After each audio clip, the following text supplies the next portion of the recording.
quando se trata de Abrão, que é da Caldeia, e sai daquela região da Mesopotâmia ali, aí eles vão lá para a Terra Prometida, aí os babilônios, quando eles se tornam um grande império, Nabucodonosor vai lá, escraviza esse povo passa muito tempo ali, né, os hebreus, e logo eles, quando Ciro domina lá novamente, manda eles de volta para a Palestina. Quando passa mais ou menos uns 1000 anos depois, surge a figura de um Moisés, e Moisés então começa a escrever o Torá e tal, e começou então ali tratar da questão dos Daimon, muito conhecido na Suméria, na Babilônia, que eram aqueles seres espirituais que existiam os seres que faziam o mal, e existiam os seres que faziam o mal, faziam o bem. Inclusive a Bíblia tem uma grande dificuldade depois de usar a gente traduzir isso até chegar a palavra anjo, entender anjo como essa figura que na verdade veio da Suméria. Lá da Suméria com Enki, Enlil. E dentro dos estudos da demonologia tem demônios como o próprio Ástalo, que é conhecido muito na Umbanda, né? O próprio Baal e tantos outros que se associam com os Exus. Mas que se tratando de demonologia, se tem nessas figuras formas deformadas. Como diz, mesmo na Suméria há 5.000 anos, já se tinha nessas figuras, nesses dados, essas deformações. Os estudos dentro da demonologia mostram que existem demônios lá que têm 300.000 anos no inferno, como lá classifica essa região onde eles habitam. Isso não teria uma relação hoje com esse conhecimento? Não poderia fazer que, na verdade, toda essa demonologia envolvida não seria essas deformações sofridas por seres, da maneira como você está explanando, colocando? Exatamente. Teria relação? Teria relação, com certeza.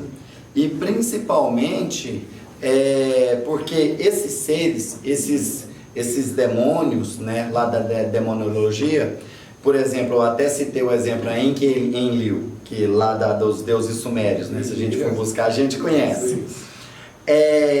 Foram seres que a gente já até falou sobre eles aqui, foram deportados para o planeta Terra. Foram seres que foram exilados para cá, né, que foram, vamos dizer, remanescentes das rebeliões, né, banidos dos seus orbes, banidos dos seus planetas e mandados para a Terra. Quando eles chegaram aqui, eles tinham formas de acordo com a energia dos seus planetas. Tanto que eles não conseguiram reencarnar de imediato aqui no planeta. Fala-se que, por exemplo, esses seres tiveram que fazer grandes processos de manipulação genética na raça humana para conseguirem, depois de milhares de anos, conseguirem reencarnar entre os humanos, né? Aí o que acontece? Esses seres tinham as formas lá dos seus planetas e eram formas muito evoluídas. Aí eles foram, devido à ação telúrica, eles foram perdendo essas formas iluminadas, formas inclusive consideradas como angelicais, seres angelicais, né, que vinham das raças Anunnakis, que vinham das raças de Alados, né, e outros seres também evoluídos. Eles foram sofrendo essa ação telúrica do planeta. O planeta estava forçando eles a reencarnar. E alguns deles ainda hoje insistem, lá dessa época, a não reencarnarem. Realmente insistem em não reencarnarem. Tanto que esses seres já perderam completamente suas formas, né?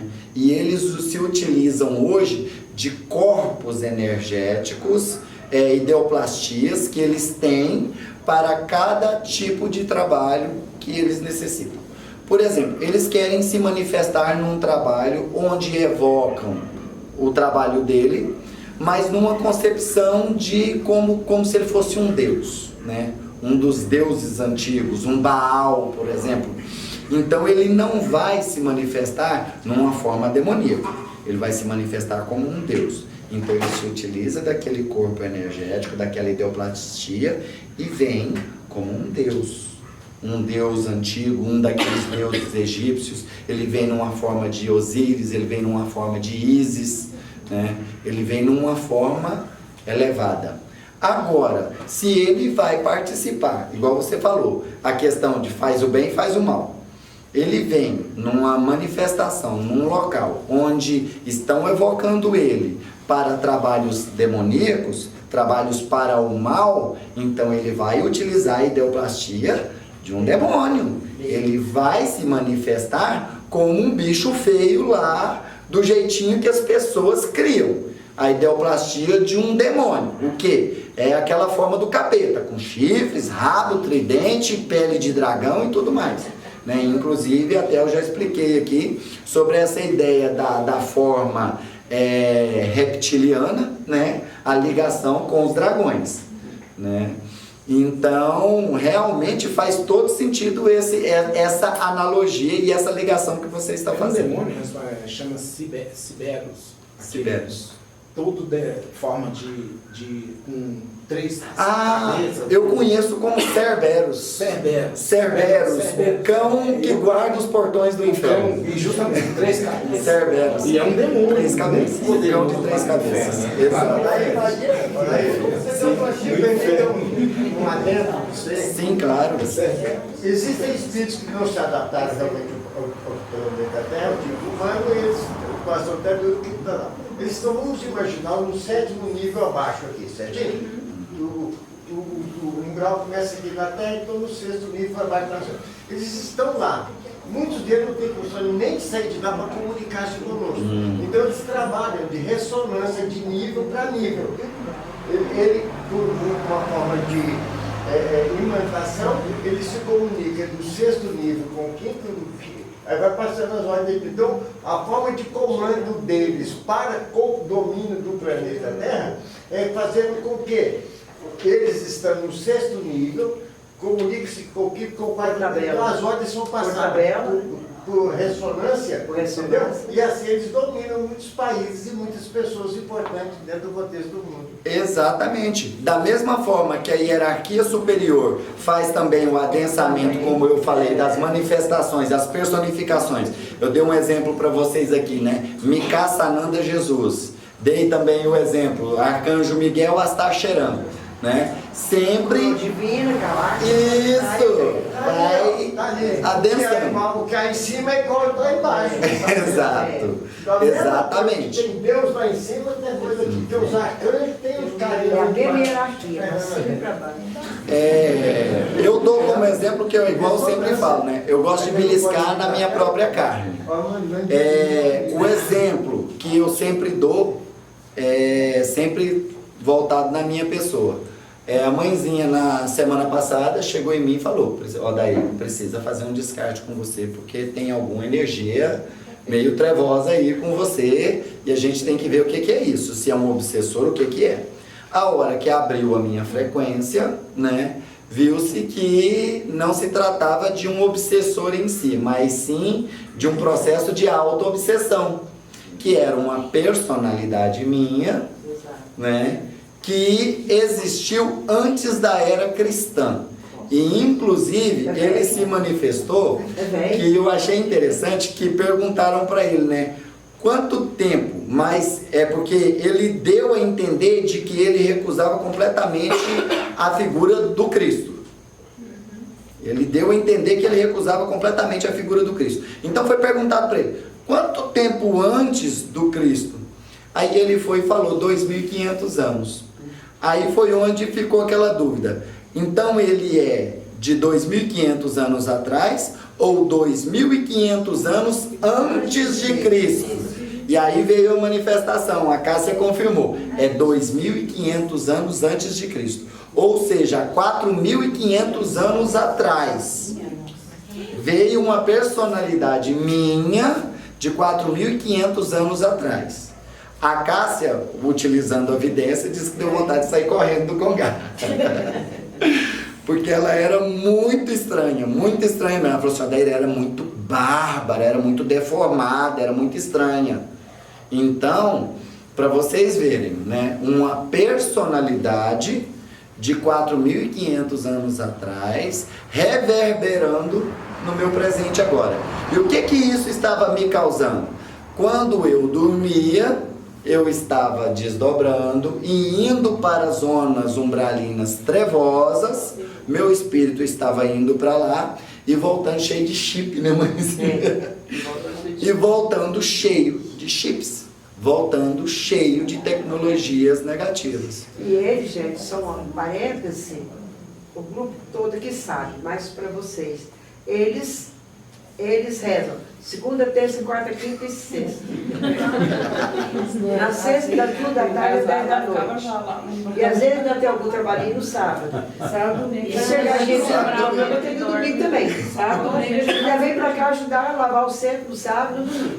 Pois é, gente, e pra vocês verem que, assim, ó, eu não tô isento, não. Todo tempo que você reza, todo tanto é pouco. É por isso que eles falam que o maior obsessor somos nós mesmos. Exato. Aí, no caso A das confirmação das das personalidades. Quem Tá aí influencia a na nossa confirmação. vida. Por isso é que naquela aula de auto-obsessão, vocês viram que foi a aula mais polêmica do curso, né? Eu estava assistindo uma palestra hoje, eu acabei de assistir, a mulher falando lá assim, nós não somos 100%. Nós somos 10% hoje, 5% numa reencarnação, 10 onde ela não influencia na nossa vida, né? Exatamente. Então, esse conhecimento é bom, porque a gente vai assistindo outros palestras, a gente vai entendendo tudo. Tá? Exatamente. Suedir? Que eu vi você levantando o braço, você estava chamando. A Márcia? Essa é Marcelo, mas essa já passou. Já passou? É porque nós estávamos falando sobre os magos, né? Eles não querem reencarnar, aí você citou vários exemplos, motivos, né? Eu falei, além do que ele tem que enfrentar o algoz dele e reencarnar também, né? Exatamente. E uma situação que, igual o Marcelo perguntou, por que eles se negam a reencarnar? Eu sou o exemplo. Eu me negava a reencarnar, né? E reencarnei, não foi porque eu quis, não, foi meio na marra.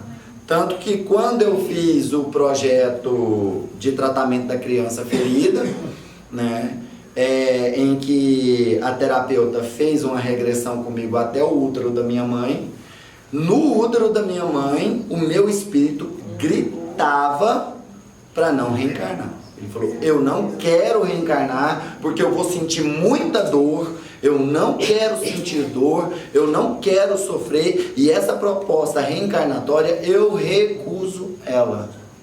Eu recuso essa proposta reencarnatória. E aí o que aconteceu comigo? Reencarnei, sofrendo que não tem nem tanto, né? E passei grande parte da minha vida com muita dor, sofrendo muita dor.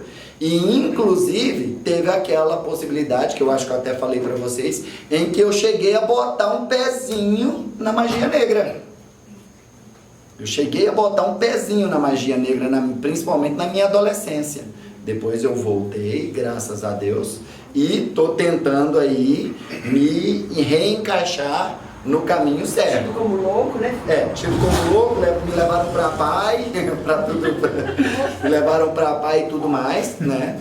Justamente porque o meu espírito era o espírito de um mago negro que estava reencarnando. E agora eu estou tentando caminhar para o caminho da luz. Aí o que acontece? Por isso é que o espírito do mago negro não quer reencarnar. Porque chegando aqui na Terra, ele vai ter que pegar um rumo. E vai ter as limitações da carne também, né? Porque aí eles feriram o seu livre-arbítrio, porque você veio numa encarnação compulsória, feriram o seu arbítrio. Na verdade, eles me deram duas chances. Eles falaram, ou você vai e sofre tudo quanto é tipo de dor, e resgata um pouco e desencarna aos 16 anos, ou você pega o caminho reto e vai para o caminho reto, mais ou menos, né? e continua vivendo. Por isso é que eu falei para vocês que foi dado para mim, com 16 anos, foi dada uma moratória de mais 10 anos. Quando eu cheguei aos 26, que eu ainda estava na corda bamba, veio a cacetada, que eu quase desencarnei. Encontrei a Santa Cássia para me pôr no eixo. Depois, aos 26 anos, de novo.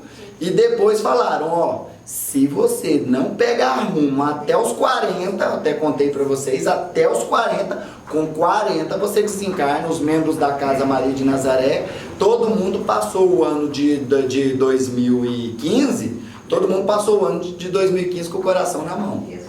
Porque tava... Você continuar bonzinho. Aí quando foi em 2015 veio a notícia de que eu tinha ganho mais uma moratória de 10 anos. E quando foi ano passado, em 2016, veio a revelação de que, pelo mérito de eu estar conseguindo, como a mãezinha falou que orando de domingo a domingo, trabalhando de domingo a domingo, a espiritualidade falou assim, ó, foi concedido a você uma moratória de 30 anos. Mas então você pode ficar folgado agora.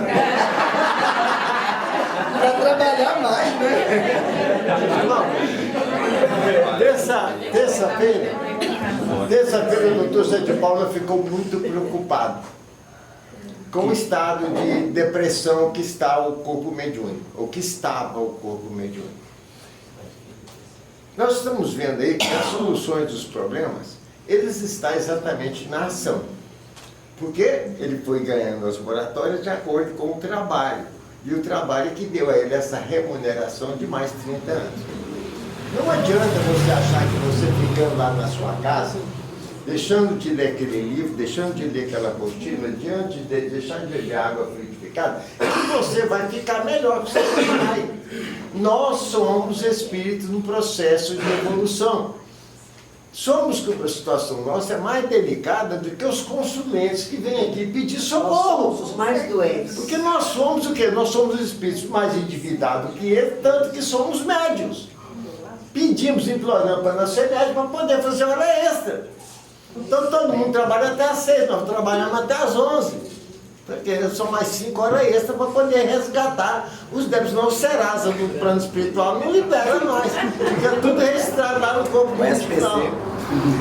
Fica lá no corpo múltiplo registrado lá, está tudo quadradinho lá. Então, o que nós temos que entender é que 20% com alegria, viver seu dia com alegria. Tem problema dentro de casa? Tem um filho dando dor de cabeça, mas tem uma filha que teve uma aula de balé maravilhosa na semana passada. Então, vamos focar naquilo que pode te proporcionar felicidade e alegria.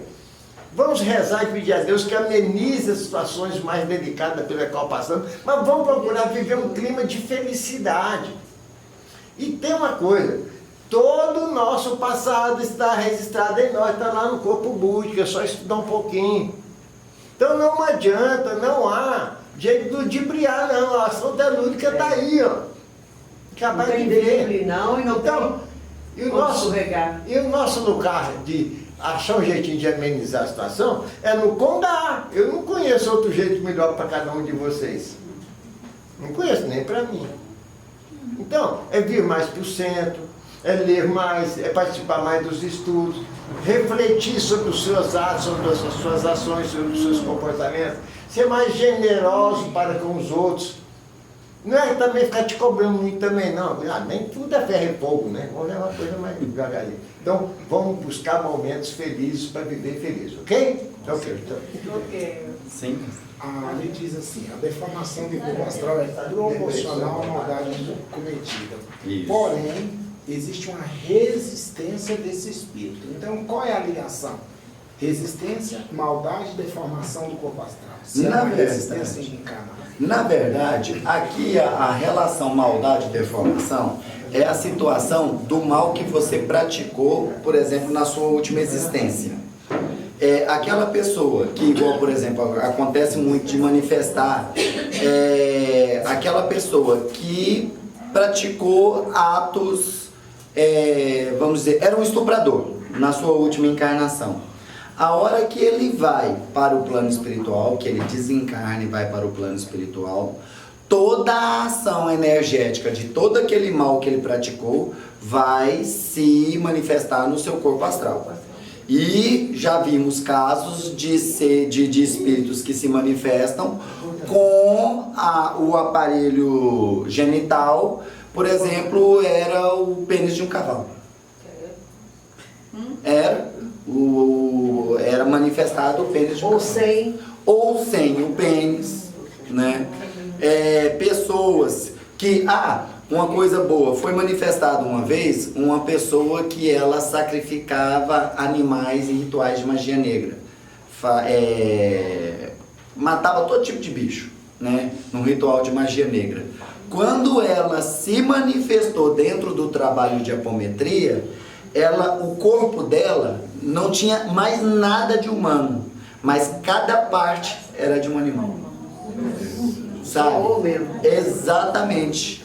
Cada parte era de um animal. E aí todo mundo estranhou, porque os médiums que eram videntes na mesa olhavam e falavam, mas como? Por quê? Que tem tudo. O pé era de uma galinha, o outro pé era de um cachorro, o chifre era de um bode, a cabeça era tudo deformado, de um gato, era tudo deformado, era um coelho, era sapo, né? Sapo, tudo, a pele era de sapo, tudo horroroso. E eles viraram e falaram, mas por que chegou a esse nível de degradação? A hora que abriu o registro acástico, veio a manifestação de que na última existência, essa pessoa era uma mulher, né?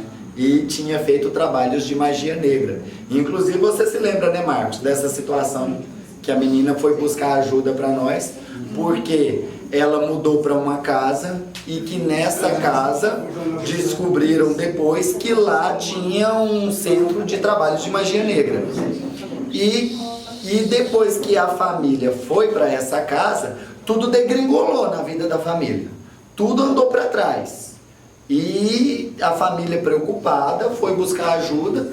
E quando lá na ajuda é que foi revelado. Falou assim, não, esse lugar onde você mora foi um centro de trabalho de magia negra. Aí ela foi buscar, perguntar aos vizinhos, né, sobre essa história. E realmente os vizinhos confirmaram. Era um centro que fazia magia negra. E que lá tinha sacrifício de animais. E que aquele espírito que se manifestou, depois ela foi buscar, porque aí ela foi perguntar, né, quem que dirigia esse centro. Aí falaram, não, era uma mulher, uma senhora, ela morreu, não sei o que, há tantos anos, e patati patatá, tá resolvido. Mas não estava, porque o espírito dela estava lá dentro do local e ainda continuava a fazer trabalhos de magia negra a nível astral e com o corpo astral completamente deformado. Então essa questão da deformação do corpo astral ser proporcional à maldade cometida é aquela situação, por exemplo, nessa vida você gostava de amputar as pernas dos seus inimigos, cortava os membros dos seus inimigos. A hora que você passa para o lado espiritual, aquela ação energética que foi gerada com aquelas atitudes suas ali, vai repercutir sobre o seu corpo astral. Aí está lá, você então, se nós temos duas manifestando. situações.